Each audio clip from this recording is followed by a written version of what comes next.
Hello guys, রাজপ্রিয়া নতুন একটি ব্লগে তোমাদের সবার স্বাগত। আমি প্রিয়া, আমি ভালো আছি। তোমরা কেমন আছো সেটা কমেন্টে সবাই জানাও।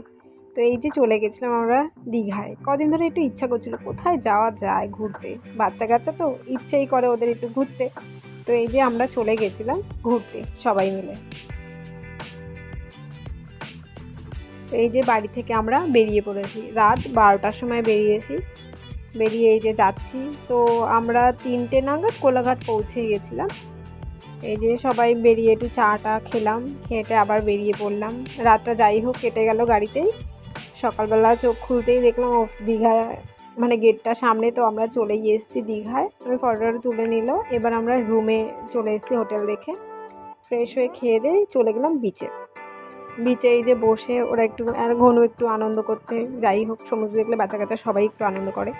আর এই যে সমুদ্রে নেমে পড়েছে বিকেল 5টা, মানে এত পরিমাণে জল নামতেই পারিনি। তারপরে ভিডিও করলাম, তো ভিডিও ভালো আসেও নি, কালো কালো আসছিলো, মেঘলা হয়ে যাচ্ছিলো। তো রাত্রে আমরা আর বেরোইনি। এই যে সকালবেলা ভোর 4-5টা মতো বাজে, তখন এই যে আমরা বেরিয়ে পড়েছি। আর এই যে গিয়ে একটু ভিডিও করলাম সবাই মিলে। আর এই যে একটা কাপেল এরাও। এই যে তারপরে এটা হচ্ছে ঘুরে ফেরার পথে প্রচণ্ড বৃষ্টি হচ্ছিলো, তো আর বেরোতে পারিনি।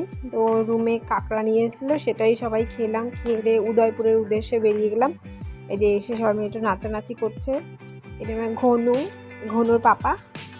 আর এই যে জল দেখে তো জলের থেকে উঠবেই না, কি আনন্দ যে পেয়েছে ও জলে। ওরে বাবা রে বাবা, বাচ্চা কাচ্চার জন্যই তো অ্যাকচুয়ালি ঘুরতে যাওয়া, যে ওরা কোনটা আনন্দ করতে পারবে সেখানেই যাওয়া। কতটা মানে খুশি হয়েছে ও, মানে বাড়ি এসে থেকে বলছে যে ও আবার সমুদ্রে যাবে। এই যে এবার আমরা বেরিয়ে পড়লাম।